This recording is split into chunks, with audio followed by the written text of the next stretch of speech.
নাহিদ ইসলাম পদত্যাগ করেছেন নতুন রাজনৈতিক দলের নেতৃত্ব নেবেন বলে।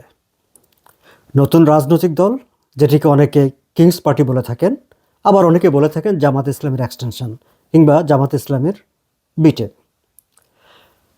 তিনি যে খুব মহৎ উদ্দেশ্য নিয়ে বা কোনো জাতিকে কোনো কিছু দেখানোর জন্য পদত্যাগ করেছেন, বিষয়টি সেরকম না, যদিও অনেকে সেরকমটি বলার চেষ্টা করছেন। নাহিদ ইসলাম পদত্যাগ করেছেন মূলত ক্ষমতা থেকে বেরিয়ে গিয়ে দীর্ঘ মেয়াদে ক্ষমতায় আসীন হবার একটি উদ্দেশ্য নিয়ে। অর্থাৎ তারা যে রাজনৈতিক দলটি গঠন করতে যাচ্ছেন ক্ষমতায় থেকে, কিংবা কিংস পার্টি হিসাবে যে দলটি আসতে যাচ্ছে, যেটির নেতৃত্ব নেবেন নাহিদ ইসলাম, সে দলটির লক্ষ্য হচ্ছে দীর্ঘ মেয়াদের জন্য ক্ষমতায় আসীন হওয়া কিংবা দীর্ঘ মেয়াদের জন্য ক্ষমতাটিকে দখল করে রাখা।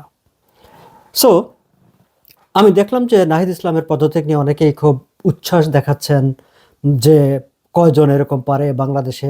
বিষয়টি ঠিক সেরকম না, কারণ এটি হচ্ছে তাদের যে ক্ষমতাকে কক্ষিগত রাখার যে দীর্ঘমেয়াদী পরিকল্পনা, দীর্ঘমেয়াদী প্ল্যান। ডক্টর মোহাম্মদ ইউনূসের ভাষায় যদি বলি মেটিকুলাস প্ল্যান, তারই একটি অংশ হচ্ছে এই পদত্যাগ। কাজেই ক্ষমতাকে দীর্ঘমেয়াদে ধরে রাখার, কক্ষিগত করার, যেভাবে বলে না কারো, সেই পরিকল্পনা নিয়ে যে পদত্যাগ, সেখানে মহত্ব খোঁজাটা বাতুলতা।